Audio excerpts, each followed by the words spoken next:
नमस्कार, स्वदेश न्यूज के खास प्रोग्राम जनता मांगे जवाब में आप सभी का स्वागत है। मैं हूं आपके साथ राखी।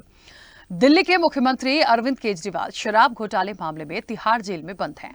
ईडी ने 21 मार्च को उन्हें गिरफ्तार किया था। आम आदमी पार्टी के राज्यसभा सांसद संजय सिंह का दावा है कि केजरीवाल के साथ जेल में आतंकवादियों जैसा व्यवहार किया जा रहा है।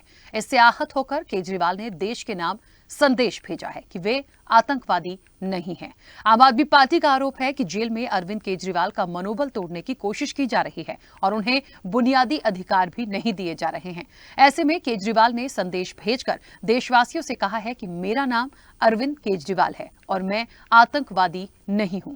मेरा नाम अरविंद केजरीवाल है और आई एम नॉट अ टेररिस्ट। सियासी गलियारों में इस संदेश से हलचल है। चुनाव का पहला चरण नजदीक है। ऐसे में संदेश के क्या मायने हैं? क्या ये संदेश सहानुभूति का एक परसेप्शन है या वाकई कुछ गलत हो रहा है? इसी पर चर्चा को भी आगे बढ़ाएंगे। उससे पहले देखिए खास रिपोर्ट।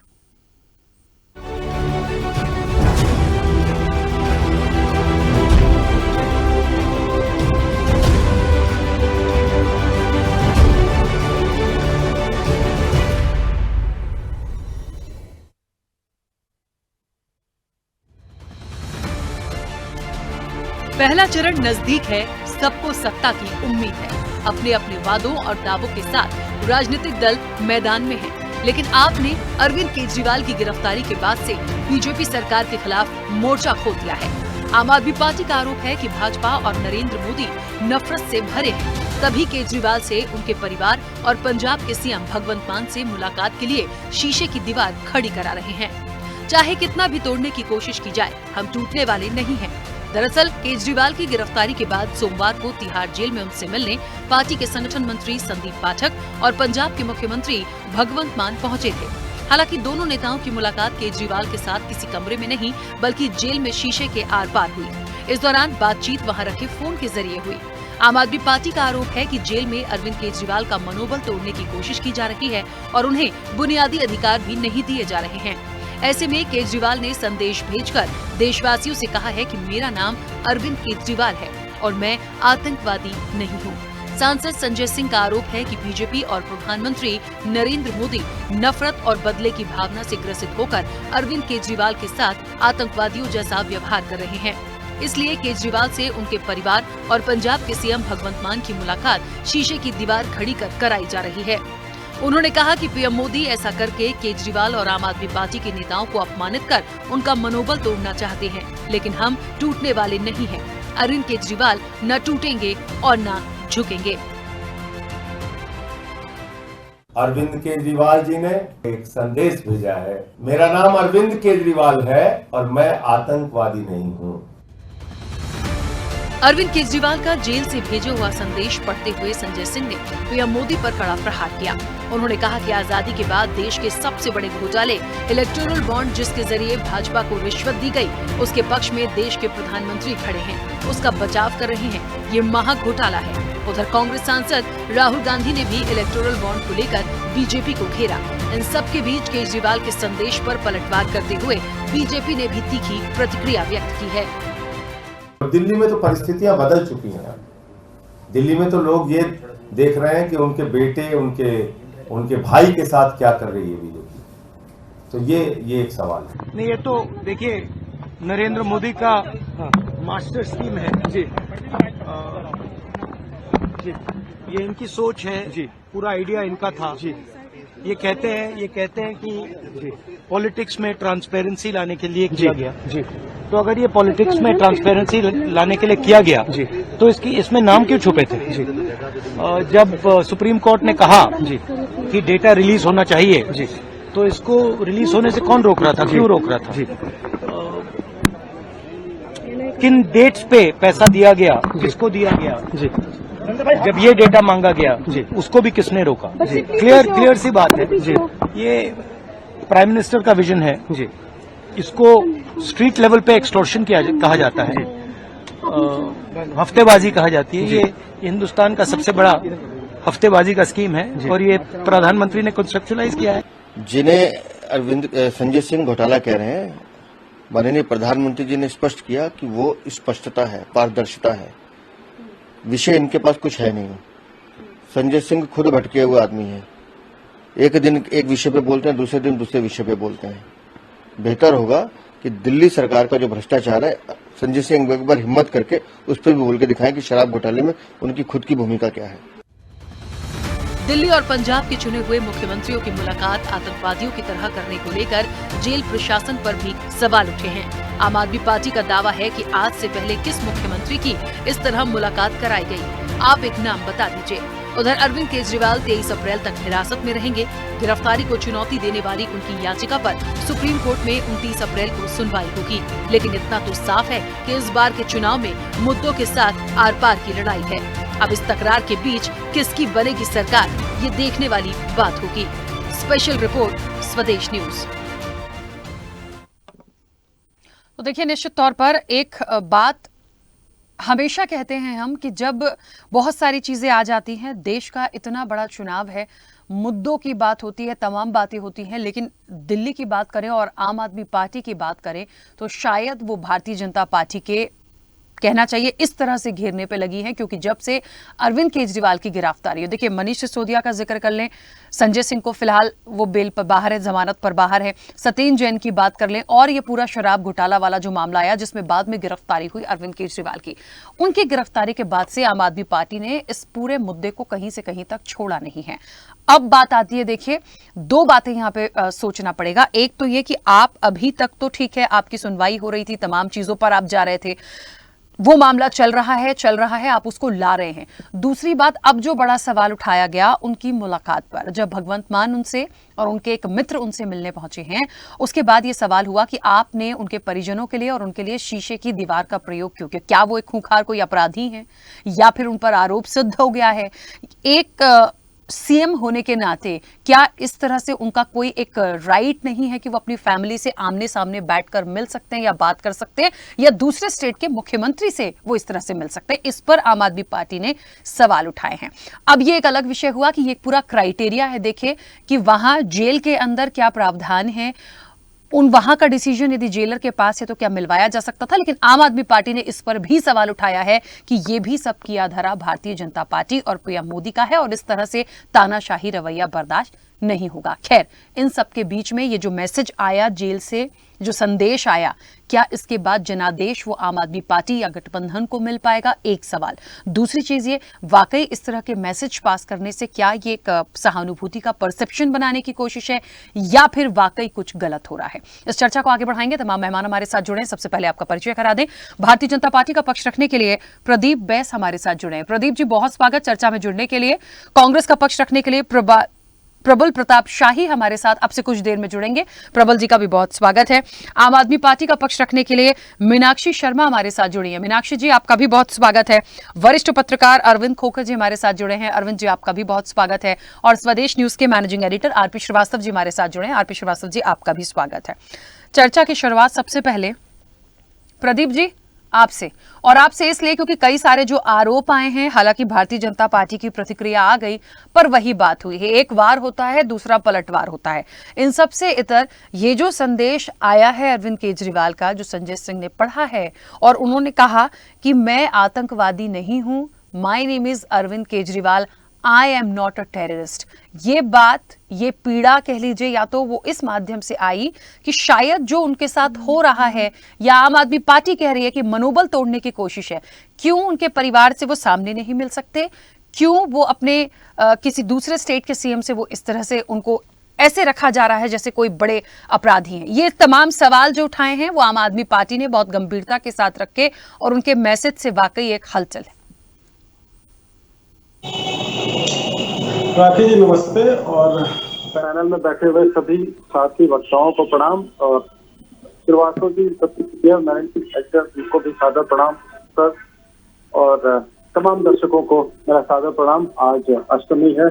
मेरी माता भवानी से प्रार्थना है कि पूरे देश में सुख समृद्धि आए, सभी का स्वास्थ्य अच्छा रहे और बाबा श्री काशी विश्वनाथ का भी आशीर्वाद सब पे बना रहे। अब देखिए, सीधी सीधी से शुरुआत हो सकती है, मैं आपके प्रश्नों का दे सकता था, लेकिन ये हमारे संस्कार है कि सभी के लिए अच्छी कामना के साथ हमने शुरुआत की। आपने सीधे सबसे पहले हमें मुझे बुलाकर के थोड़ा परंपरा का थोड़ा सा तोड़ा है। जो यूजुअली क्या होता था संदेश न्यूज पे कि बाकी सब लोग बोल लेते थे तो आखिर में मैं जवाब देता था या जब आप सवाल पूछते थे। अब आते हैं जी, देखिए पहले प्रश्न पे, तो देखिए जेल मंत्रालय तो अरविंद केजरीवाल जी के ही हाथ में है, पहली बात। और उससे भी पहली जो है मैं बता दूं कि ये जो थिएट्रिटिक्स है, क्या होता है ना, किसी भी बिल्डिंग में एस्थेटिक होती है, एस्थेटिक्स होती है तो बड़ी खूबसूरत दिखती है, और उसके चारों तरफ उसके नस कोण, सारे कोणों को ध्यान में रखा जाता है। देखिए आपके स्क्रीन पे माननीय सुप्रीम कोर्ट का तस्वीर चल रही है, तो वो इसलिए सुंदर, इसलिए अविस्मरणीय है क्योंकि उसकी जो है खूबसूरती को बनाते समय बड़ा ध्यान रखा गया। लेकिन आम आदमी पार्टी जो है ड्रामेटिक्स से जन्मी, आंदोलन से जन्मी, और उसके बाद ड्रामेटिक्स का सहारा लेकर के उसी तरह से चलती है। और 2011-12 के बाद से, और फिर 14, 15, 16, 17, 18, 19, 20 और अभी हम 24 में बैठे हैं। विगत 12 वर्षों में जो कंटेंट डिस्ट्रीब्यूशन होता है छोटे से स्क्रीन पे कुछ ज्यादा ही होता है, तो जो गंभीर खबरें होती हैं उसको काफी बार लोग समझने लगते हैं कि ये भी ड्रामेटिक्स है। और आम आदमी पार्टी ने एक चीज को सत्य कर दिया कि काठ की आड़ी बार बार नहीं चढ़ती है। मैं, आप अगर अनुमति दें तो 2012-14 का एक फोटो दिखा सकता हूँ। किसी मीडिया कर्मी मित्र के साथ मैं ITO के चौराहे पे बैठा हुआ था। मैं तो देखने गया था, मैं उस आंदोलन का हिस्सा नहीं था, मैं देखने के लिए गया था। तो उस मित्र ने बोला कि देखिए भाई साहब, आज भीड़ कम है और काठ की आड़ी बार बार नहीं चढ़ती है। तो आम आदमी पार्टी जो है वो काठ की हाड़ी बार बार चढ़ाने का प्रयास करती है। और अभी जो वो उपवास वाला जो घटना हुई थी, उससे आप देखेंगे तो पाएंगे कि भाई कितने लोग आए थे, पूरे पदाधिकारी भी नहीं आए थे। दिल्ली प्रदेश में हर मंडल में जितने पदाधिकारी हैं केवल वो आगे होते तो बवाल हो सकता था। तो आम आदमी पार्टी क्या है कि एक चीज में बहुत तेज है, बहुत आगे है, हालांकि वो सभी को करना चाहिए, प्रेस कॉन्फ्रेंस से अपनी बात को रखने का उनका अधिकार है। मैं विपक्षी दल हूँ दिल्ली का, मैं दिल्ली का कार्यकर्ता हूँ, दिल्ली का निवासी हूँ, तो मैं उस पर कटाक्ष करूंगा, वो मेरा लोकतांत्रिक और मेरा संवैधानिक अधिकार है। लेकिन धनाधन प्रेस कॉन्फ्रेंस, और वही वो भी प्रेस कॉन्फ्रेंस ऐसी हो रही है, मैं राखी जी को बोलूं कि राखी जी मैं कल आपको फोन करूंगा और बड़ी महत्वपूर्ण खबर दूंगा। और वो महत्वपूर्ण खबर क्या दूंगा कि जी मोदी जी बहुत तेजी से चुनाव प्रचार कर रहे हैं। सारी दुनिया को पता है कि मोदी जी तो हर जगह चुनाव प्रचार करते हैं। अब इसमें बहुत ब्रेकिंग क्या हो गया, ये तो सभी को पता है, समझ रहे ना। मोदी जी 24 घंटे एक ऐसे मोड पे रहते हैं, और उनके पार्टी के हम सभी कार्यकर्ता हैं 24/7 हम चुनावी मोड पे रहते हैं, और हम अपने विचारों को व्यक्त करने के लिए पहुंचते हैं समय। जनता को कन्विंस करना होता है लोकतांत्रिक व्यवस्था में, तो वो हम करते हैं। हमारे लिए चुनावी पर्व है और हम इसमें तन मन धन से, तन मन पूरे चारों तरफ से लगे हुए हैं, कोई भी कोना हमने छोड़ा नहीं है। तो उसी प्रकार से आम आदमी पार्टी जो है प्रेस वार्ता बहुत ताबड़तोड़ तरीके से करती है। अवसर मिला नहीं, चाहे झूठी खबर हो सच्ची खबर हो, तो ये जो ओपन सीक्रेट होते हैं ये लोग बताते हैं और फिर सोचते हैं कि इन्होंने सीक्रेट डिस्क्लोज कर दिया। तो ओपन सीक्रेट की जो ना अब कोई रह नहीं गई है। पहले 24 घंटे में एक बार अखबार छपता था तो थोड़ी जो है ब्रेकिंग होती थी सुबह जनता के लिए, लेकिन आज इस मोबाइल पे 24 घंटे ब्रेकिंग चलती रहती है। जिसको देखना है वो ब्रेकिंग देख ले, जिसको उसको पढ़ना है पढ़ ले, जिसको पूरा वीडियो देखना है देख ले। तो जब ये व्यवस्थाएं हो गई हैं और ये उस प्रकार से सोचते हैं कि दिल्ली की जनता को ये मूर्ख बना पाएंगे। अब देखिए इस पे और चर्चा करने की जरूरत नहीं है, माननीय उच्च न्यायालय ने भी इनकी जमानत को रोक दिया है। तो आप अगर न्यायपालिका में भरोसा नहीं करते हैं और आप चाहते हैं कि जनता आप पर भरोसा करे, देखिए एक कहावत कही जाती है कि तुमको तो कोर्ट में देख लूंगा। दो आदमियों की अगर झगड़ा होता है तो उसमें कहते हैं कि मैं तुमको कोर्ट में देख लूंगा। सामान्य जन का कोर्ट पे अंधा भरोसा यानी उसको पता है कि अगर हम कोर्ट में न्यायालय में जाएंगे तो हमें न्याय मिलेगा ही मिलेगा। ये हमारी व्यवस्था है, हमारे एक तीनों महत्वपूर्ण स्तंभों में से एक ये व्यवस्था है कि न्यायालय में हमें न्याय मिलेगा ही मिलेगा। अब वो न्याय आम आदमी पार्टी के नेताओं को नहीं मिल रहा है, तो क्या न्यायपालिका इसमें गलत है या दूसरी विपक्षी पार्टियां गलत है? क्या भारतीय जनता पार्टी के लोग हैं न्यायपालिका में? ये तो अपने आप में ही एक हास्यास्पद प्रश्न हो जाएगा अगर मैं इस बात को कहूं तो। लेकिन देखिए जनता देखती है, वही जनता आम चुनाव में मत दूसरे प्रकार से देती है और विधानसभा के चुनाव होते हैं तो वही जनता मत देती है। वही दिल्ली की जनता 700 लोकसभा सीटें हमें देती है और वही जनता जो दिल्ली की है वो 3 कम 70 सीटें पहले विधानसभा के चुनाव में दी थी, फिर 8 कम 70 सीटें आम आदमी पार्टी को दूसरे विधानसभा चुनाव में दी थी। तो जनता को दोष देना या ये सोचना कि आपका ड्रामेटिक्स का वाला दाव हर बार चल जाएगा, तो ये ऐसा होना पॉसिबल है नहीं। ठीक है, और चलिए प्रदीप जी, ठीक है प्रदीप जी, रोकूंगी, काफी वक्त दिया, वापस आती हूँ। मीनाक्षी जी आवाज पहुंच रही है? हाँ जी बिल्कुल राकेश जी। मीनाक्षी जी, बहुत सारे आरोप है, जितना मैं उनकी बात को समझ पाई हूँ। एक बहुत छोटा सा बहुत क्लियर लाइन पर सवाल था और उसमें बहुत सारी बात प्रदीप जी ने यहाँ पे रखी। बहुत क्लियर कट लाइन है, देखिए यहाँ पे कि आम आदमी पार्टी, जो मैं उनकी बातों को समझ पाई हूँ कि आम आदमी पार्टी को सिर्फ प्रेस कॉन्फ्रेंस करनी है जल्दी जल्दी, और उनके पास एक ही मुद्दा है अरविंद केजरीवाल को लेके बात करने का। इस वक्त इलेक्शन में क्या होना है, कैसे जाना है, क्या मुद्दे हैं, उस पर आम आदमी पार्टी नहीं है, सिर्फ एक ही शगुफा लेकर बैठ गई है। कुछ नहीं मिल रहा तो अब इस चीज पर आ गए, उनकी मेल मुलाकात पे आ गए, जो मैं उनकी बात को समझी हूं, जो सीधा उन्होंने कटाक्ष किया।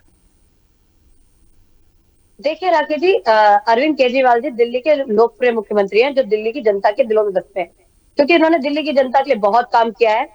और जो बीजेपी है और जो मोदी जी है, उनको पता है कि अब दिल्ली में हम चुनकर नहीं आ सकते, क्योंकि जितना काम अरविंद केजरीवाल जी ने किया है उतना मोदी जी कभी नहीं कर सकते, और ना उन्होंने 10 सालों में देश में कोई काम किया है। तो आज अगर मोदी जी को किसी से डर लगता है तो वो है अरविंद केजरीवाल। तो इसीलिए उन्होंने षड्यंत्र करके अरविंद केजरीवाल जी को जेल में डलवा दिया। लेकिन हम अपने न्याय के लिए लड़ेंगे। और रही बात इसकी, तो देखिए, जिस तरीके एक दिल्ली के मुख्यमंत्री अरविंद केजरीवाल जी, वो कोई टेररिस्ट नहीं है, कोई आतंकवादी नहीं है। जब एक पंजाब का सीएम और उनकी पत्नी उनसे मिलने जाती है, तो एक शीशा लगाकर उनसे बात करवाने की, फोन पे बात करवाने का कौन सा तरीका है? क्या वो एक आतंकवादी है? क्या वो सामने सामने नहीं मिल सकते थे? ऐसा क्या हो जाता अगर वो सामने सामने मिल जाते? तो मुझे बताइए जरा। ये सिर्फ और सिर्फ उनको मानसिक प्रताड़ना देने का वो है, ताकि उनका मनोबल तोड़ा जा सके, ताकि उनको प्रताड़ित किया जा सके। सिर्फ ये उनकी मंशा है। और ये सब करा कराया मोदी जी का, बीजेपी की सरकार का है। इन्होंने अभी बात कही थी कि जेल प्रशासन तो अरविंद जी का है, तो मेरे भाई भूल गए कि अभी इन्होंने अध्यादेश लाकर, कालादेश लेके सारे अधिकार क्षेत्र छीन लिए मुख्यमंत्री के, और क्यों नहीं सरकार के। हम न्यायालय में बहुत भरोसा करते हैं। देखिए, सुप्रीम कोर्ट की बात कर रहे थे, सुप्रीम कोर्ट ने तो कहा था कि भैया न्याय दिया, हमें कहा कि भैया ये चुनी हुई जो सरकार है उसी का अधिकार है दिल्ली प्रशासन करने का और प्रशासन को चलाने का। लेकिन ये अपनी शक्तियों का दुरुपयोग करके इन्होंने एक काला अध्यादेश लाया, क्योंकि अरविंद केजरीवाल से डरते थे। इन्हें पता था कि अरविंद केजरीवाल जी के पास अगर, जब इन्होंने बिना शक्तियों के इतना काम किया है, अगर सारी शक्ति आ गई तो दिल्ली में से, तो क्या देश से भी केजरीवाल को हटाना बहुत मुश्किल हो जाएगा इनके लिए। और इसीलिए इन्होंने षड्यंत्र करके उनको जेल में भेज दिया। और आज उनके साथ आतंकवादियों जैसा वो व्यवहार कर रहे हैं। आज देश के अंदर जो भी आवाज उठाना चाहता है, ये उसके साथ ऐसा ही व्यवहार करते हैं। आप दूर मत जाइए, अभी किसान अपना आंदोलन करने आए थे, देखिए उनके लिए कैसे आतंकवादियों जैसा व्यवहार किया गया था उनके साथ। वो तो सबके सामने है। क्या किसान आतंकवादी थे जो उनके साथ ऐसा व्यवहार किया गया? किस तरीके से उनके रास्तों को रोका गया? और जो हमारी महिला खिलाड़ी थी, वो भी अपने लिए न्याय मांग रही थी। देखिए न्याय मांगने पर क्या हुआ, उन्हें सड़कों पर खसेड़ा गया। 2-2 महीने लग गए उनको अपनी आचार दर्ज कराने में, और ब्रिजभूषण जैसे लोगों को संरक्षण देते रह गए। आप सोचिए किस तरीके की व्यवस्था चल रही है देश के अंदर। आज जिस तरीके से ये गुंडागर्दी की सरकार चला रहे, तानाशाही से सरकार चला रहे, संविधान को नहीं माने, कानून को नहीं माने, आज ये देश के लिए बहुत ही चिंताजनक है। और आम आदमी पार्टी हमेशा अन्याय के खिलाफ आवाज उठाती आई और हमेशा आवाज उठाएगी। हमेशा कुछ भी करना, और ये सोचते हैं कि हमें तोड़ देंगे, तो इनकी बहुत बड़ी गलतफहमी है। ये जितनी मर्जी प्रताड़ना कर ले, जितना मर्जी कर ले, ना तो मुख्यमंत्री अरविंद केजरीवाल जी टूटने वाले, ना उनके कार्यकर्ता, ना उनके नेता। एक आम आदमी पार्टी एक मजबूत पार्टी है, जो आंदोलन से निकली है, जो संघर्ष करना जानती है। ये जितना मर्जी अपना कर ले, और एक दिन इनके पाप का घड़ा भरेगा जरूर, और जनता इनको जवाब देगी। क्योंकि आज जनता महंगाई से त्रस्त है, बेरोजगारी से त्रस्त है, महिलाएं अपनी कानून व्यवस्था से त्रस्त है, महिलाओं को न्याय नहीं मिल रहा है। आज देश कर्जे में डूबा जा रहा है। देश में स्वास्थ्य की बात नहीं होती, शिक्षा की बात नहीं होती, देश में किसानों के एमएसपी पे बात नहीं होती, आज अग्निवीर पे बात नहीं होती। आज देश में इतनी समस्या है, उन पे बात नहीं हो रही है। आज जनता देख रही है, और इन्हें जनता मुंह तोड़ जवाब देगी देखना आने वाले इलेक्शन में। बिल्कुल, और यही इसी बात को मैंने उठाया था कि जिन मुद्दों के साथ अपने अपने दावे और वादों के साथ है, उस पर कहीं कोई बात नहीं करता। सब एक दूसरे पर आरोप प्रत्यारोप ये लगाकर छोड़ते चले जा रहे इस चुनाव को कि हमें मुद्दा मिला तो हम ये कह दें, वहां से पलटवार किसी और का आ जाएगा। ऐसे ही रोज एक नई चीज निकलकर सामने आती है, पर उन मुद्दों का क्या? कभी कोई बताएगा कि जनता के बीच जाके हम इस तरह से इस योजना का आपको लाभ देंगे? उस पर बात क्यों नहीं है? क्योंकि कोई कर ही नहीं रहा, चल तो कुछ और ही रहा है। तो वाकई एक गंभीर चिंतन का विषय भी है। प्रबल जी, मेरी आवाज पहुंच रही है? चलिए, प्रबल जी हमारे साथ अभी नहीं जुड़े हैं। अरविंद जी, मेरी आवाज पहुंच रही है? जी बिल्कुल मिल रही है। अरविंद जी, हमेशा हम एक बात कहते हैं, मुद्दों पर बात हो, तमाम चीजें सामने आए, आरोप प्रत्यारोप होते हैं, बहुत कुछ पक्ष के पास बोलने को है, विपक्ष के पास बोलने को है, लेकिन मुझे ऐसा लगता है जब जब बैठते हैं, ठीक है अधिकार है उनका अपने, क्योंकि उनके सीएम है आम आदमी पार्टी के दिल्ली के सीएम अरविंद केजरीवाल, उनके साथ जो कुछ भी हो रहा है, उनका जो संदेश है वो बात उठाने का पूरा अधिकार है। लेकिन ये जो एक मैसेज आया कि my name is Arvind Kejriwal and I am not a terrorist, ये जो बात रखी गई, क्या वाकई ये एक मैसेज पास करने के पीछे कुछ वजह है? वाकई एक क्या कोई सहानुभूति का परसेप्शन है, या इस बात का कोई फर्क पड़ेगा, या वाकई जो आरोप लगा रही है आम आदमी पार्टी कुछ गलत हो रहा है, उसके पीछे कुछ है? क्योंकि जहां तक उनके मिलने पर सवाल उठाए गए हैं, देखिए जेल के अंदर के नियम कानून अलग हो सकते हैं, वहां का प्रावधान अलग है, वहां के जेलर की क्या, वो सब चीजें अलग हैं, लेकिन वाकई में एक सीएम को इस तरह से मिलवाना या उनके परिजनों का वहां होना, ये क्या दर्शाता है? और इस तरह की चीजें इस वक्त पे आ रही हैं, इसके क्या मायने आपकी नजरों से? देखिए, अरविंद केजरीवाल को देश की आजादी में अंग्रेजों संघर्ष करते हुए तिहाड़ जेल में नहीं गए, वो एक बेहद गंभीर आरोप में के चलते तिहाड़ जेल में, और तिहाड़ जेल का प्रशासन अभी भी, क्योंकि मुख्यमंत्री है, तमाम नैतिक जो प्रमाणिक जो अब तक स्थापित जितने मानदंड थे वो कुचलने के हुए संविधान की आड़ लेकर के तिहाड़ जेल के अंदर हैं और सरकार चलाने की जिद पड़े हुए हैं। तो जो तिहाड़ जेल का प्रशासन है अभी भी अरविंद केजरीवाल की सरकार के अधीन आता है, और तिहाड़ जेल के अंदर ये प्रोविजन होता है जिसको प्रावधान कह सकते हैं कि जो डीजी प्रिजन है या उसके जो समकक्ष अधिकारी है, अगर उसको किसी अंडर ट्रायल कैदी का चाल चलन अच्छा लगता है, लगता है कि इसका चाल चलन ठीक है, तो वो मिलने जो विजिटर होते हैं उनसे आमने सामने मिलवाने की अनुमति दे सकता है। वकील से आमने सामने मिलने का अधिकार एक कैदी का, जो अंडर ट्रायल कैदी है, उसका होता है। तो इसमें दो पहलू है कि या तो इनके जो अधिकारी हैं जो इनके तहत आते हैं उनको खुद इनके ऊपर भरोसा नहीं कि इनका चाल चलन ठीक है, या फिर ये है कि इनकी जो वर्तमान जो नियम ये आपको मैं बताऊं 2018 से पहले तिहाड़ जेल के अंदर हार्डकोर क्रिमिनल, साधारण क्रिमिनल का अलग अलग डिवीजन किया जाता था। ये वही दौर था जब आम आदमी पार्टी के ऊपर खालिस्तान समर्थन होने का आरोप लगता था, तो इस वजह से ये आरोप उसके बाद लेकिन अरविंद केजरीवाल सरकार ने नियम बदल करके कैदियों के बीच का जो डिफरेंस किया जाता था कि हार्डकोर क्रिमिनल है, साधारण क्रिमिनल है, खत्म कर दिया था। उसके बाद सबको एक जैसे रखने लगे। अंडा सेल वगैरह की इसके जो इसके अंदर जो प्रोविजन होते थे वो भी इन्होंने हल्के किए थे। आज के जो कल का जो घटनाक्रम है उसमें जेल सूत्रों का ये कहना है कि उनके पास इस तरह की सूचना थी कि कहीं ना कहीं, क्योंकि आम आदमी पार्टी एक मीडिया स्पेस लेने के लिए एक्सपर्ट है, उनके पास ये जानकारी थी, उनको कहीं ना कहीं से इनपुट मिला था कि अगर आमने सामने इनकी मुलाकात होती है तो ये दोनों गले मिलकर के वहीं जमीन पर बैठ सकते हैं। उसके बाद कहते कि भाई ठीक है, अरविंद केजरीवाल के ऊपर तो आरोप है, पंजाब के मुख्यमंत्री के पास क्या आरोप है? संविधान में कहां लिखा कि दो मुख्यमंत्री जब तक गले नहीं मिल सकते? वो 2 दिन गले मिलते रहते। तो उसके बाद तिहाड़ जेल प्रशासन क्या करता है उसके पास? तो उनके पास तो संविधान में तो कहीं नहीं लिखा कि 2 मुख्यमंत्री कितनी देर तक गले मिल सकते हैं, उनके कुछ तय समय सीमा नहीं थी। तो तिहाड़ जेल कहीं ना कहीं, तिहाड़ जेल के भी हाथ पैर फूले, प्रशासन के हाथ पैर फूले थे कि एक मुख्यमंत्री को दूसरे मुख्यमंत्री से, वही पंजाब का मुख्यमंत्री जिसके पहले के जो मुख्यमंत्री थे, चन्नी जो है कांग्रेस के मुख्यमंत्री थे, उन्होंने गृह मंत्रालय में बकायदा बतौर मुख्यमंत्री लिखित शिकायत दी थी कि अरविंद केजरीवाल के संबंध जो है खालिस्तानी समर्थक आतंकवादियों से है। तो इस स्थिति में तिहाड़ जेल ने पूरा एक एहतियात तौर पे इन दोनों के बीच में दीवार रखी है, और दीवार रखने के बाद में जब सब कुछ दिया जा सकता है, सवाल ये भी है कि अरविंद केजरीवाल को पंजाब के मुख्यमंत्री से अकेले मिलकर क्या ऐसी चीज कहनी थी कि जो टेलीफोन के जरिए नहीं कही जा सकते? जब उनके संदेश आ रहे हैं, राजनीतिक संदेश लगातार आ रहे हैं, तो उसके बाद ऐसा क्या था कि जो टेलीफोन पे नहीं कहा जा सकता था? और उसके जिस तरह का जो राजनीतिक संदेश है, और देखिए दूसरी जो बात आपने की जनता के मुद्दे, देखिए मैं आपको बताऊं, दिल्ली का जिसको आम आदमी पार्टी अपने सबसे बड़ी उपलब्धि बताती है, शिक्षा और स्वास्थ्य। इस समय जो स्वास्थ्य का जो हाल है दिल्ली के अंदर, जो दिल्ली के जितने भी स्वास्थ्य जो मतलब अस्पताल हैं दिल्ली सरकार के अधीन आने वाले, उनके जो प्रेसिडेंट होते हैं वो स्वास्थ्य मंत्री होते हैं जो दिल्ली सरकार के हैं। पिछले 1 महीने से उनकी कोई बड़ी मीटिंग नहीं हुई है, बिल अटके हुए हैं, अस्पतालों के अंदर दवाइयां नहीं है, जो डॉक्टर और कंपाउंडर वहां जो बैठे हुए हैं उनकी रोज जनता से उनकी झड़प हो रही है, उनको दवाई नहीं मिल पा रही। लेकिन उसमें केवल आम आदमी पार्टी दोषी नहीं, मैं बोलता हूं बीजेपी का भी इस तरफ ध्यान नहीं है, जो कि विपक्ष में है दिल्ली के अंदर। अगर उनके बड़े नेता एक बार अस्पतालों में चले जाएं, जो दिल्ली सरकार के अस्पताल है, तो हकीकत सामने आ जाएगी। तो उसको भी जनता के मुद्दे तो बिल्कुल इस पूरे थिएटर में, जिसको इस नाटक जो चल रहा है राजनीति में, उसमें जनता के मुद्दे दूर हो ही चुके हैं। और जो अरविंद केजरीवाल का कहना कि मैं अरविंद केजरीवाल हूं, कोई आतंकवादी नहीं हूं, तो भाई ये तो बताइए, मुख्यमंत्री उनको सब मान रहे हैं, उनको आतंकवादी कौन मान रहा है? लेकिन तिहाड़ जेल के जो नियम है, नियम तो मानने पड़ेंगे ना। और जब जिस तरह का आप थिएटर करते रहे हो, जब मुख्यमंत्री बने थे आपने एक बार 26 जनवरी की परेड को बाधित करने की आपने धमकी दे दी थी। और अगर ये तिहाड़ जेल के पास जो सूचना थी, जो सूत्रों के अनुसार जानकारी आ रही है कि इनका प्लान ये था कि 2 मुख्यमंत्री गले मिल जाएंगे वहां बैठ करके, उसके बाद संविधान में कहीं लिखा नहीं कि 2 मुख्यमंत्री कितनी देर तक गले मिलेंगे। उसके बाद प्रशासन क्या करता, एक नया बखेड़ा प्रशासन के बीच सामने खड़ा हो जाता। तो इसलिए एहतियातन उन्होंने मुलाकात कराई है और नियम के अनुसार भी जो कैदी है, जो विचाराधीन कैदी है या कैदी है, वो वकील से तो फेस टू फेस मिल सकता है, लेकिन जो विजिटर होंगे उनके पास, उनके बीच में जो तिहाड़ जेल प्रशासन जैसे चाहेगा उनकी मुलाकात कराएगा। इनकी मुलाकात के बीच में एक शीशा था, दोनों तरफ टेलीफोन थे, उनसे बातचीत की गई है। अब सवाल ये उठता है कि ऐसी क्या बात करनी थी। और मुख्यमंत्री, एक पंजाब जैसे मुख्यमंत्री को, जो संवेदनशील राज्य है, सीमावर्ती राज्य है, उसके मुख्यमंत्री को तिहाड़ जेल के अंदर के बुला करके क्या संदेश आम आदमी पार्टी देना चाहती है?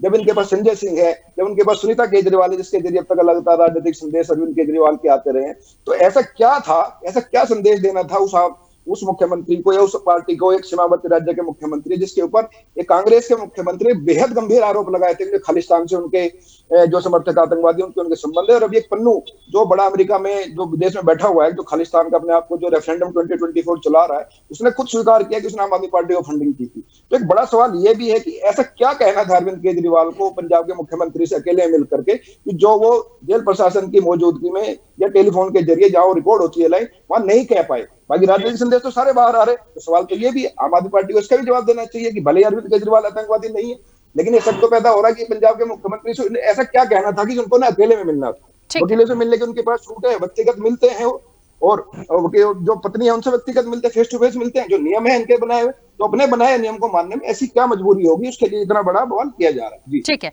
मीनाक्षी जी आऊंगी, बस 1 मिनट, एक प्रतिक्रिया और आ जाए। आरपी श्रीवास्तव जी, 2-3 बातें हैं। एक तो ये, जब ये जेल में इनका जाना हुआ अरविंद केजरीवाल का, तब ये बात आई थी कि क्योंकि वो एक सिटिंग सीएम है, क्या एक स्थायी जेल नहीं बनाई जा सकती थी, वो अपना काम करा सकते हैं। ये सुप्रीम कोर्ट के अधिवक्ता ने खुद हमारे ही चैनल पे हमारी डिबेट में कहा था कि ये हो सकता था, उनको एक कैदी की तरह रखने की जरूरत नहीं थी। हाँ, आप उनको रखते, एक स्थायी जेल बनाते, वो अपनी सरकार चलाते, लेकिन ओवरऑल क्या हो रहा है, वो एक बैरक में है, बैरक नंबर 2 में है, तिहाड़ जेल में। आजू बाजू की जो बैरक है उसमें भी, तिहाड़ जेल में, चाहे सत्येंद्र जैन की बात कर लें, मनीष सिसोदिया की बात कर लें, के कविता की बात कर लें, तमाम लोग उस जेल में हैं। और अब सबसे बड़ी बात ये होती है कि धीरे धीरे करके वो चीजें, वो कैसे अपने मैसेजेस पास कर रहे हैं, इसकी ईडी ऑलरेडी जांच कर रही है। उनकी गिरफ्तारी को लेकर 29 तारीख को सुनवाई होनी है। यहां वो एक मैसेज पास कर रहे हैं कि मेरा नाम अरविंद केजरीवाल है, मैं टेररिस्ट नहीं हूं। ये जो एक मैसेज देने की कोशिश है उनकी, या उन्होंने मैसेज दे दिया है, क्या इसके पीछे कोई वजह है, कोई एक अलग सहानुभूति का परसेप्शन है, या वाकई वो टॉर्चर हो रहे हैं और ये आरोप आम आदमी पार्टी के कि बीजेपी ही इसकी जिम्मेदार है? क्या है इस पूरी चीज के पीछे? नहीं, देखिए राखी जी, जहाँ तक तिहाड़ जेल का सवाल है, अरविंद केजरीवाल कोई पहले राजनीतिक कैदी नहीं है, इसके पहले भी बहुत सारे लोग हुए हैं। और आपने देखा होगा कि उसी तिहाड़ जेल में लोगों को तमाम सुविधाएं भी उपलब्ध कराई जाती रही हैं। हम उस तिहाड़ जेल में बहुत सारी चीज़ें ऐसी भी की गई हैं विगत पिछले सालों में कि जो कैदी बहुत आराम से बातचीत का, तो वहाँ से ऑफिस चला है, सहारा श्री वहीं से पूरा अपना कार्यालय चला रहे थे पूरे देश भर का। तो बात ये नहीं है, जेल के अपने अपने मैनुअल हैं। जेल मैनुअल के हिसाब से जो पहले किया जाता था वो भी गलत है। और अगर जेल मैनुअल के हिसाब से आज की डेट में जो सुरक्षा बढ़ती जा रही है, तो उसके लिए बहुत जेल प्रशासन जिम्मेदार नहीं है, वो अपने अपने नियम से चल रहा है। अब रही बात केजरीवाल की, केजरीवाल एक सिटिंग जो है आज की डेट में मुख्यमंत्री हैं, मुख्यमंत्री थे नहीं, उन्होंने रिज़ाइन नहीं किया। कोर्ट ने भी ये फैसला, कोर्ट में भी जब पिटीशन गई PIL दाखिल हुई, तो कोर्ट ने भी इसमें कोई इस तरह का नहीं कि उनको जो मुख्यमंत्री पद से हटा दिया। तो मेरा ये कहना है कि एक तरह से पूरी प्रक्रिया एक वैधानिक प्रक्रिया है, जिसके तहत आज की डेट में केजरीवाल जी को बहुत सारे ट्रायल से गुजरना पड़ेगा। डिस्ट्रिक्ट कोर्ट हो, चाहे ये जो कोर्ट है, स्पेशल कोर्ट है ED की, वहाँ से जाना पड़ेगा। अभी उनकी बहुत सारी पिटीशन लंबित भी हैं, सुप्रीम कोर्ट में है, हाई कोर्ट में है, और इन सारी चीज़ों पर तो ऑलरेडी हो भी रही है। लेकिन सबसे बड़ी बात आज का जो सिनेरियो है, आज पूरे देश में लोकसभा चुनाव हो रहे हैं और अरविंद केजरीवाल आम आदमी पार्टी के राष्ट्रीय संयोजक हैं, जिनके दम पर ही पार्टी आज भी खड़ी है। तो निश्चित रूप से अगर भगवंत मान बात करने गए होंगे तो ज़रूर राय मशविरा करने गए होंगे। अब रही बात कि ये दोनों कौन कितना खूंखार है, भाई ये तो कह पाना बड़ा मुश्किल है।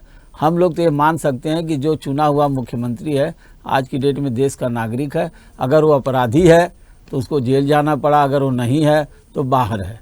चाहे इस देश में कानून सबके लिए बराबर है, चाहे कोई बड़े पद पर हो या छोटे पद पर हो। मुझे मेरा इस पूरे सिनेरियो में जो आज उनका जो बयान आया, जो हमें समझ में आया है कि निश्चित रूप से एक परसेप्शन देने की कोशिश की गई है राजनीतिक हलके में।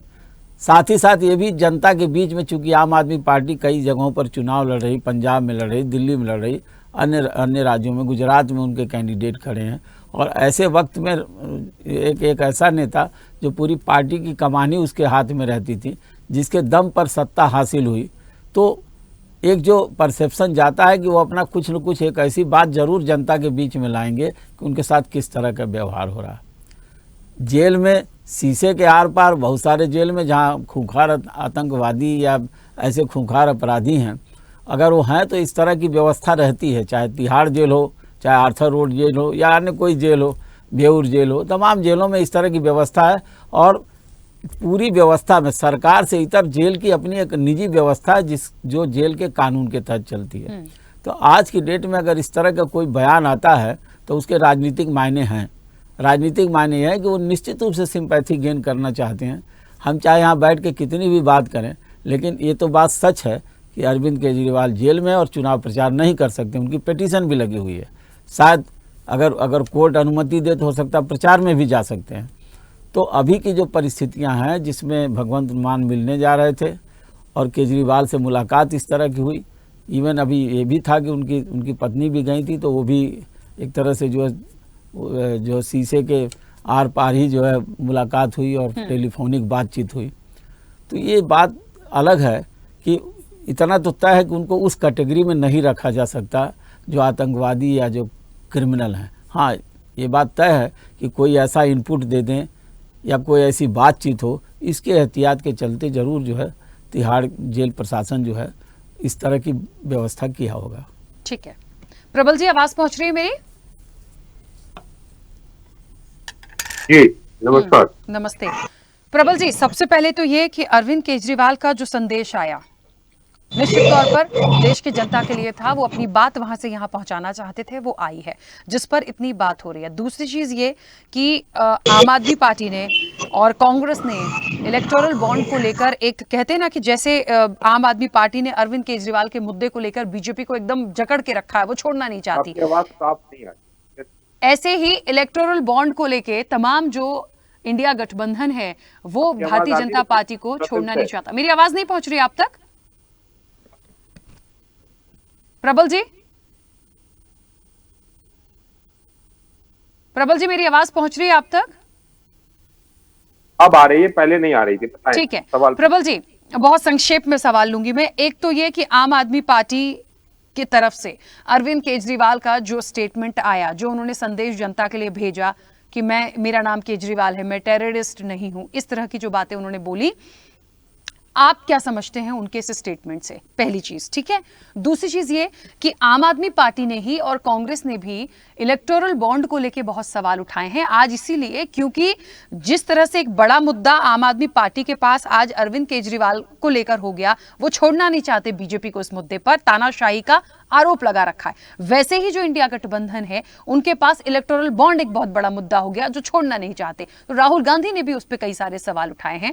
अब बात यह आती है कि यहां पे जो सरकार को करना है या जो हो रहा है वो तो चला जा रहा है, लेकिन इलेक्टोरल बॉन्ड जो है उसमें ये चीजें जितनी अब तक आई हैं, ये बात सच है, भारतीय जनता पार्टी सबसे पहले नंबर पर आई है तमाम चीजों में, लेकिन अभी बहुत सारी जांच का विषय है। तो उस तरह से आप उसको काउंटर नहीं करते, तो क्या पूरे इलेक्शन में इसका कोई प्रभाव आप देखेंगे, या अभी फिलहाल उन मुद्दों पर बात हो जाए, या इन्हीं सब चीजों पर ऐसे ही चली जाएंगी चीजें? फिर ये कौन किसी का माइक ऑन है, उसको प्लीज ऑफ कराइए, वो बहुत साउंड क्रिएट कर रहा है, काफी डिस्टर्बेंस कर रहा है। ठीक है प्रबल जी, टेक्निकल टीम ने सुना है। आपके पैनल में है जिनका मोबाइल जिनका ऑन है ऑडियो, बहुत ज्यादा डिस्टर्बेंस हो रही है। मेरा रिक्वेस्ट है टेक्निकल टीम से, प्लीज प्रबल जी की बात को सुन रहे हैं आप लोग भी, उसको प्लीज करेक्ट कीजिएगा। ठीक है, मैं ये कह रहा था कि जहां तक आपने इलेक्टोरल बॉन्ड के विषय की बात की है, इलेक्टोरल बॉन्ड का विषय ही एक सबसे बड़ा, हिंदुस्तान का नहीं विश्व का सबसे बड़ा भ्रष्टाचार है। और उसके जो केंद्र बिंदु में है, जो उसके मेन कॉन्स्पिरेटर है, जो कि उसके मुख्य साजिश करता है, उनका नाम नरेंद्र मोदी, देश के प्रधानमंत्री। उन्होंने इस देश के कॉर्पोरेट घरानों से पैसे लिए हैं, रंगदारी वसूली है चंदा के नाम पर। आज उन्होंने ईडी, सीबीआई और इनकम टैक्स का छापा डलवाया और दूसरे दिन उनको उन लोगों से चंदा मिला। उसमें जो है सबसे बड़ा सवाल है कि मेगा प्रॉपर्टीज है, उससे पैसा लिया गया और कॉन्ट्रैक्ट दिया गया। जो ये शराब घोटाले में जो रेड्डी है, उसके बारे में पता चला कि उसने भी पैसे दिए 50 करोड़ रुपए, तो उसे जमानत मिल गई शराब घोटाले में। यानी भारतीय जनता पार्टी ने लगातार खुला खेल फरूखाबादी कर दिया। जितना चाहो उतना चंदा दो, उतना धंधा ले लो, जितना चाहो उतना भ्रष्टाचार करो, कोई बात नहीं। ईडी, सीबीआई, इनकम टैक्स एक शार्प शूटर की तरह काम कर रहे हैं। नरेंद्र मोदी व प्रधानमंत्री न होकर एक गैंग चला रहे हैं, जैसे माफिया चलाते। और ये मैं ही नहीं कह रहा हूं, अमित शाह के बारे में सीबीआई ने सुप्रीम कोर्ट में 2011 9 मार्च को अपना बयान दिया है और हिंदुस्तान टाइम्स में खबर छपी कि अमित शाह जो है एक रंगदारी गैंग चलाते। तो नरेंद्र मोदी नाम के जो व्यक्ति है वो अखंड डूबे हुए हैं भ्रष्टाचार में। और इसकी कलई और खुलेगी जब पीएम-पीएफ फंड का मामला खुलेगा। उसमें पता चलेगा कितनी विदेशी कंपनियों से भी इन्होंने, चाइना की कंपनियों से, पाकिस्तान की कंपनी, किससे हो सकता है दाऊद इब्राहिम से भी चंदा ले लिया हो, पता नहीं। और देखिए जिस दिन ईडी की कलई खुली सुप्रीम कोर्ट में, ईडी कह रहा हूं, इलेक्ट्रल बॉन्ड की जिस दिन कलई खुली, उसी दिन दिल्ली के चीफ मिनिस्टर को गिरफ्तार कर लिया कि न्यूज ना बन पाए, न्यूज दूसरी तरफ शिफ्ट हो जाए, गोल पोस्ट शिफ्ट हो जाए। लेकिन इंडिया अलायंस इस गोल पोस्ट को शिफ्ट नहीं होने देगा। और मैं बड़ी प्रामाणिकता से कह रहा हूं, इन्होंने हमारे इंडिया अलायंस के 2 मुख्यमंत्रियों को गिरफ्तार किया। इसके पहले इन्होंने हेमंत सोरेन को गिरफ्तार किया, हेमंत सोरेन की सरकार को गिराने की कोशिश की। उनके इस्तीफा देने के बावजूद 24-48 घंटे तक दूसरे मुख्यमंत्री को शपथ नहीं लेने दी, चंपई सोरेन को। जब हो अल्लाह हुआ तब हुआ। अब दिल्ली के चीफ मिनिस्टर को किया है। और ईडी का छापा दिल्ली के एक मंत्री के यहां भी डाला जाता है और उसके बाद वो 12 तारीख को पेशी होती है और 10 या 11 तारीख को इस्तीफा दे देते, जिनका नाम राजकुमार आनंद। यानी ईडी दबाव की राजनीति कर रही है और इलेक्शन कमीशन साथ बैठा हुआ है। चुनाव आचार संहिता लागू है और चुनाव आचार संहिता लागू होने के बावजूद ईडी, सीबीआई, इनकम टैक्स विपक्षी दलों के ऊपर तमाम तरह के छापे डालकर परेशान कर रही है। यहां तक कुछ लोगों को यहां तक अपनी प्रार्थना, अपनी कैंडिडेचर भी वापस करने की दबाव डाला जा रहा है। प्रबल जी, लेकिन यही नियम है, यही संस्थाएं हैं, यही कोर्ट है, यही संविधान है जिसने संजय सिंह को जमानत भी दी है। हो सकता है केजरीवाल भी बाहर आ जाएं, तो हम सब पे सवाल उठा के क्या ठीक कर रहे हैं? 6 महीने किसी को जेल में बंद कर दो आप। इसके पहले सुन तो लीजिए, इसके पहले महाराष्ट्र के गृह मंत्री को गिरफ्तार कर लेते हैं, देशमुख को, फिर 1.5 साल बाद उनको जमानत दे दी जाती है। संजय राउत शिवसेना को गिरफ्तार कर लिया जाता, 4 महीने जेल में रहते, फिर जमानत दे दी जाती है। और शरद रेड्डी को किस आधार पर जमानत दी गई? शरद रेड्डी जो मुख्य आरोपी है, अरविंदो फार्मा का कंपनी का मालिक है और उसने 50-55 करोड़ रुपया दिया भाजपा को, तो उसके बाद जमानत दी जाती है।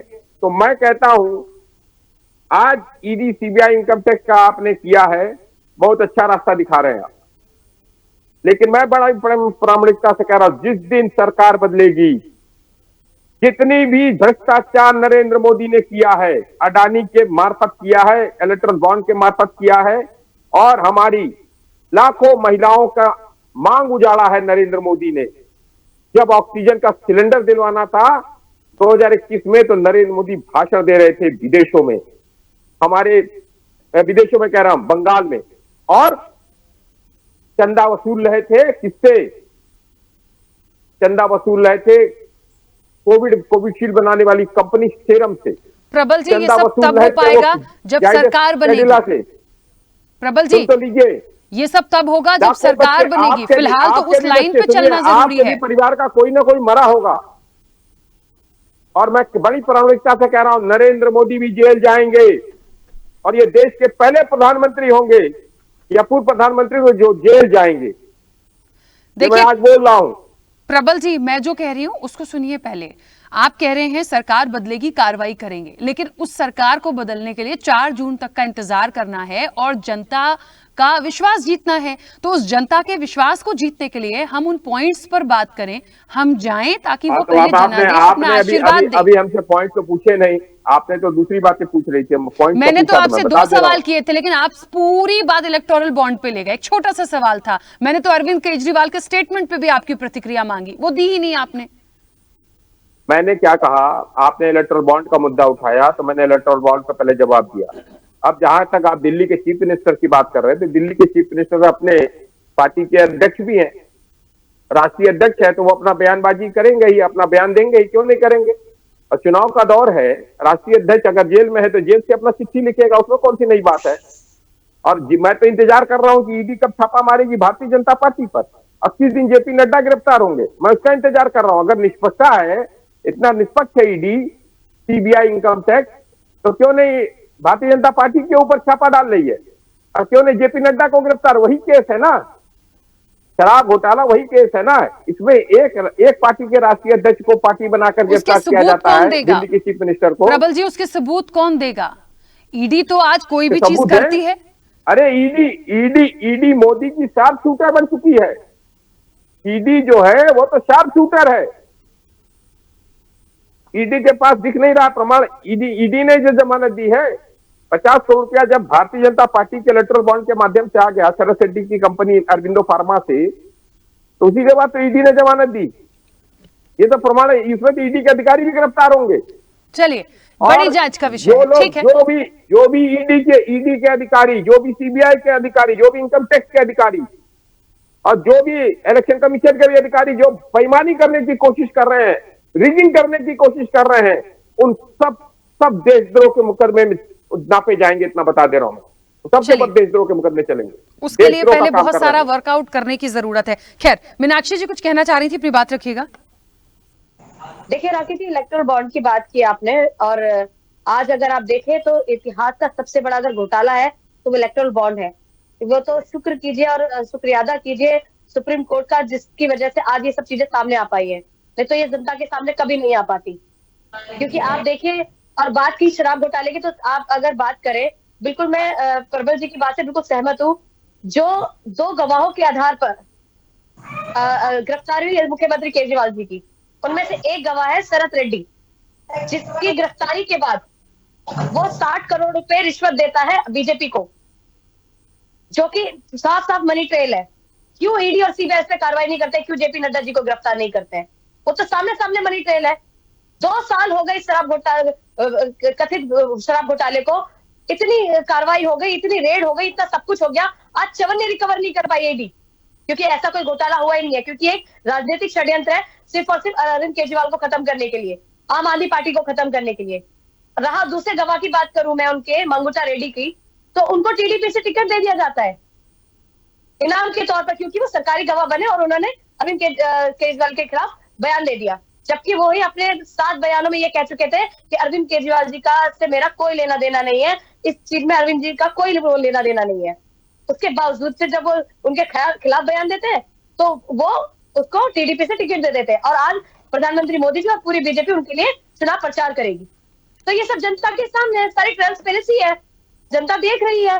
दिल्ली की जनता, देश की जनता, यहाँ तक कि विदेशों में भी आज देश की छवि खराब हो रही है कि किस तरीके से लोकतंत्र की हत्या की जा रही है देश के अंदर, किस तरीके से गुंडागर्दी की सरकार चलाई जा रही है, किस तरीके से आप बताइए अत्याचार किए जा रहे हैं, अन्याय किया जा रहा है। और आप कहते हैं कि अगर हमारे ऊपर अत्याचार हो या अन्याय हो तो हम आवाज भी ना उठाए। किस बात का डर है बीजेपी को, किस बात का डर है मोदी जी को? 2 मुख्यमंत्री अगर गले मिल लेंगे तो उसमें कौन सा उपहार टूट पड़ेगा, बताइए जरा। क्या 2 मुख्यमंत्री आपस में गले नहीं मिल सकते? इतना डर किस बात का डर है, बताइए जरा। ठीक है प्रदीप जी, जो व्यवहार आज मुख्यमंत्री जी के साथ किया जा रहा है वो एक आतंकवादी के साथ किया जाता है। आपको आतंकवादी नजर आ रहे हैं? वो 3 बार के चुने हुए मुख्यमंत्री हैं, दिल्ली के प्रिय मुख्यमंत्री हैं, ठीक है मीनाक्षी जी, जवाब लेने दीजिए। ऐसा व्यवहार किया जा रहा है। जवाब लेने दीजिए प्रदीप जी।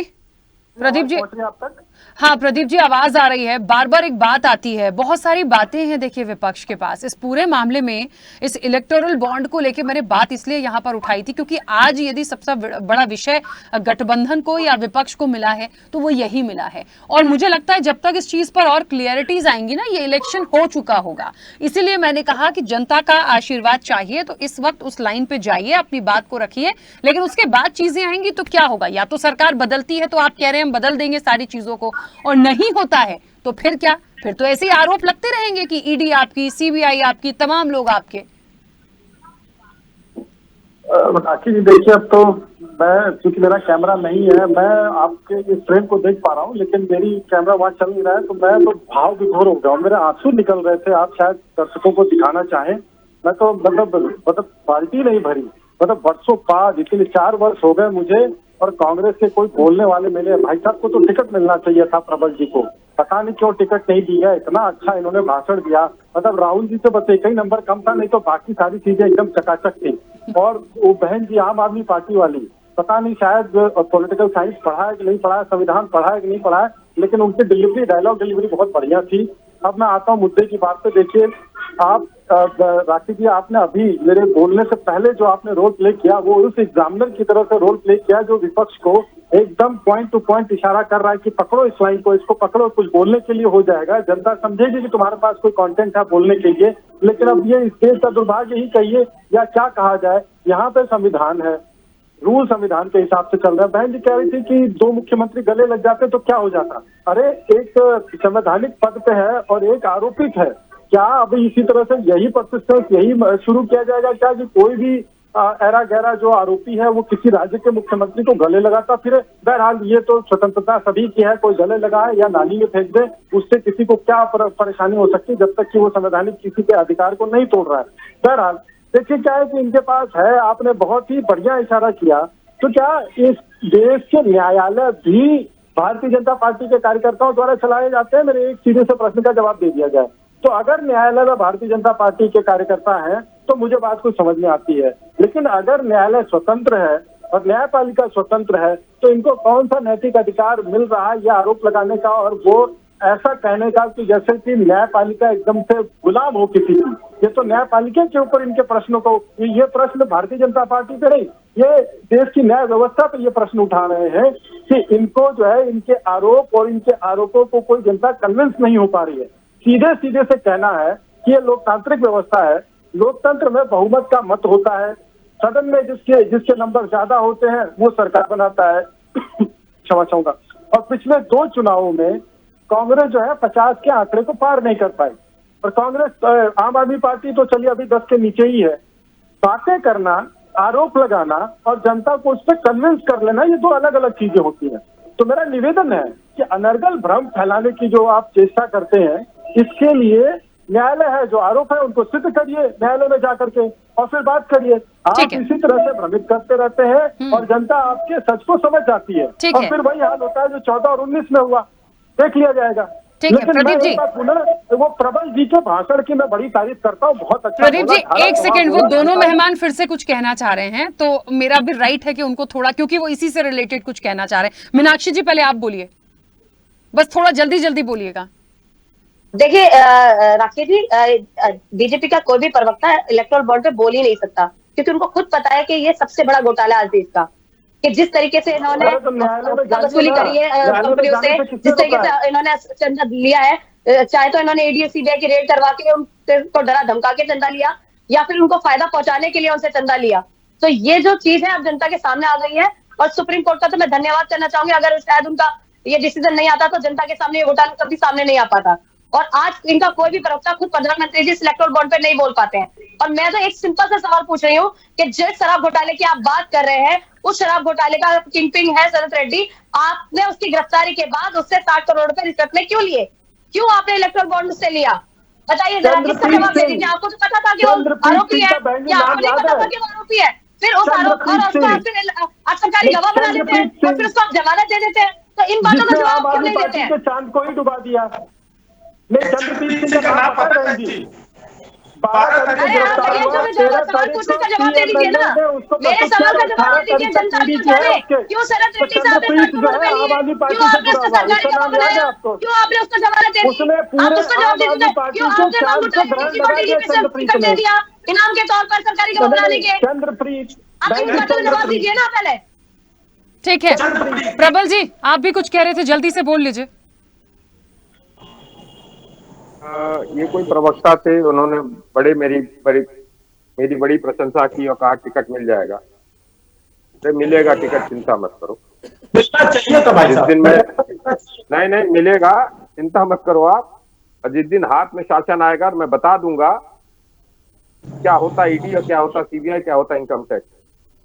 अरे सर 55 वर्षों तक आपने शासन किया है, इमरजेंसी लगाई, तानाशाही तो याद करेंगी, 7 पुश्ते भारतीय जनता पार्टी की याद करेंगी मुझे। अरे वो सपने देखना छोड़ दीजिए।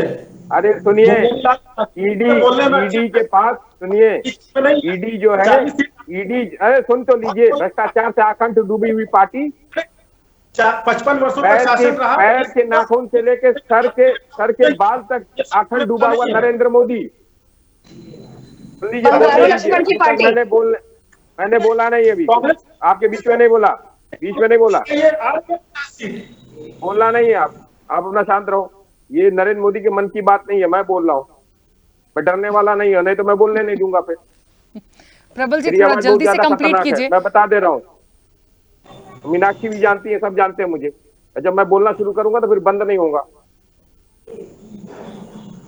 पीएमएलए जो एक्ट है, prevention of money laundering act, उसमें इन लोगों ने संशोधन कराया और वो एक्ट बना था ड्रग माफियाओं के लिए, वो एक्ट बना था टेररिस्टों के लिए, और उसमें इन्होंने जमानत तभी मिल सकती है जब ईडी चाहेगी, कोर्ट भी जमानत जल्दी नहीं दे सकती।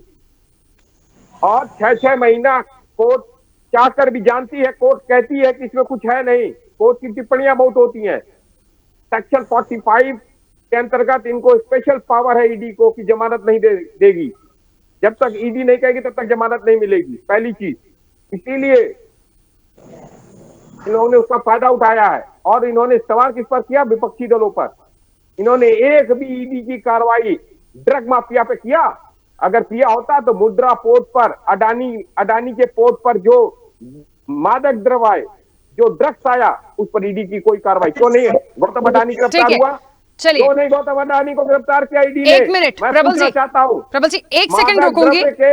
उस केस में क्यों नहीं गिरफ्तार हुआ? ठीक है प्रबल जी, के अंदर करोड़ों नौजवानों के जीवन के साथ खेलने वाला नरेंद्र मोदी ऑक्सीजन की सप्लाई नहीं देता है। ठीक है प्रबल जी, 1 मिनट आपको बीच में रोक रही हूँ। अरविंद जी मुझे लग रहा है ये सहानुभूति वाला जो परसेप्शन वाली बात थी वो एक तरफ चली गई, और मुझे लगता है वाकई में ये इंडिकेशन है कि एक बड़ा मुद्दा ये था, क्योंकि राहुल गांधी ने इस बात को उठाया, आज उन्होंने इस बात को फिर से उठाया। मुझे लगता है जब इतना बड़ा मुद्दा इनके पास है, फिर भी क्यों नहीं जीत पा रहे, वो लड़ाई क्यों नहीं कर पा रहे? मुझे नहीं लगता कि फिर इस तरह की कोई भी चीजें आएंगी या हम बताते, परसेप्शन बनाने की कोशिश हो सकती है, पर इतना असरदार नहीं होगा क्योंकि जनता सब चीजों को देख रही है ना।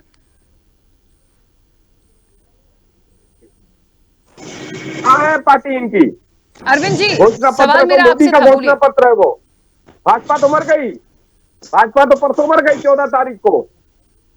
अरे है प्रबल जी ठीक है, देखिए समय हो जाएगा, प्लीज उनकी प्रतिक्रिया आ जाने दीजिए। 5 सीट से अरविंद जी प्लीज अपनी बात रखिएगा। भारतीय जनता पार्टी जो थी मर चुकी है, मोदी की पार्टी जो बन चुकी है, 100 से 150 सीट आएगी। अरविंद जी मेरी आवाज पहुंच रही हो तो प्लीज अपनी बात रखिए, वो चलते रहेंगे सर, हो गया, वो शुरू हो गए। भारतीय जनता पार्टी मरी हुई, भारतीय जनता पार्टी मोदी की पार्टी। मैं एक बात कह रहा हूँ, उसको सुनिए। अरविंद जी शायद मेरी आवाज अब तक नहीं पहुंच रही है क्या? ऑक्सीजन के सिलेंडर सुन तो लीजिए, ऑक्सीजन के जब सिलेंडर, अरे सर मैं ऑक्सीजन के सिलेंडर को नहीं, सुन लीजिए शायद मेरी आवाज, पूरी बात सुनिए राखी जी। हाँ मेरी आवाज शायद नहीं पहुंच रही है अरविंद जी तक। आरपी श्रीवास्तव जी बहुत संक्षिप्त प्रतिक्रिया, ये एक मुद्दा आज आया कि आम आदमी पार्टी अरविंद केजरीवाल जिस तरह से सरकार को चला रहे हैं, वहां से मैसेजेस दे रहे हैं, अपने लिए भी एक बात बोल दी, एक सहानुभूति की कोशिश की है। लेकिन क्या ये सहानुभूति मिल पाएगी? क्योंकि यहाँ मुद्दे बहुत सारे हैं, यहाँ इलेक्टोरल बॉन्ड पे खींचने और घेरने के लिए बहुत कुछ है, पर उस लाइन पे चल नहीं रहे हैं। अभी कांग्रेस कह रही है कि हम आ जाएंगे तो हम सब कुछ कर देंगे। तो अब सब कुछ तब हो जाएगा जब हम आ जाएंगे सत्ता में, उसके पहले तो हमको उस लाइन को पकड़ना पड़ेगा ना, हम कैसे आ जाएं? देखिए राखी जी, अभी लोकसभा चुनाव होने जा रहा है और निश्चित रूप से जो पार्टी जीतेगी वही सत्ता पर कायम रहेगी।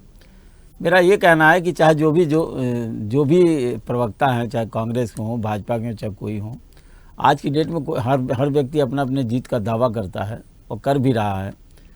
लेकिन प्रश्न ये उठता है कि जनता किसको चाहेगी, जनता का क्या मत होगा, जनता किसका मन क्या है, उसको देखने की ज़रूरत है। जहाँ तक अरविंद केजरीवाल का सवाल है, जो ये अपील आई है, निश्चित रूप से ये एक जो है उन्होंने भावनात्मक अपील की है अपने वोटरों के लिए, अपनी पार्टी के कार्यकर्ताओं के लिए, ताकि उनका मनोबल न टूटे। और दूसरी सबसे बड़ी बात यह है कि जहाँ तक उन्होंने अभी कहा भी कि उनके साथ आतंकवादी जैसा व्यवहार हो रहा है, तो हमें लगता है कि अब जेल प्रशासन का क्या वहाँ पर नज़रिया है। जेल प्रशासन भी, वहाँ के अधिकारी भी अपने आप को बचाना चाहेंगे कि अगर कोई ऐसी घटना न हो। ये सब सारी चीज़ें अंदेशा रहता है। लेकिन फिलहाल एक संदेश तो अरविंद केजरीवाल अभी दे गए कि उनके साथ इस तरह का व्यवहार हो रहा है, और सारी दुनिया जानती, सारा हिंदुस्तान जानता है कि भारतीय जेलों की स्थिति क्या है। वहाँ किस तरह से लोगों को ड्रग्स पहुँचाए जाते हैं, किस तरह की व्यवस्था की जाती है, सारी चीज़ें होती हैं।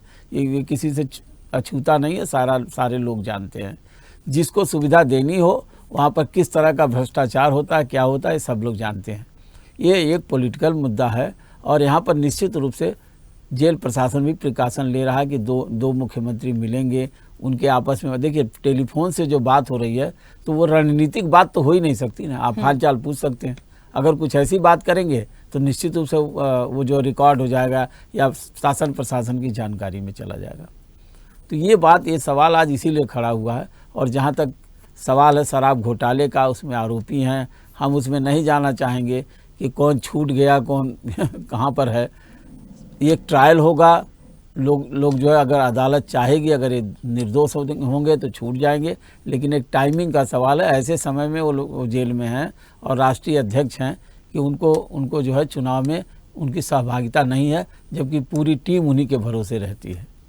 ठीक है अरविंद खोखर जी, मेरी आवाज पहुंच रही हो? क्योंकि समय हो गया है, उस वक्त आपकी आवाज मुझ तक नहीं आ रही थी, शायद मेरा ऑडियो नहीं पहुंच रहा था। बहुत संक्षिप्त प्रतिक्रिया, क्या ये जो अपील आई है, जो संदेश आया है, इसका कोई प्रभाव पड़ेगा मुद्दों से इतर?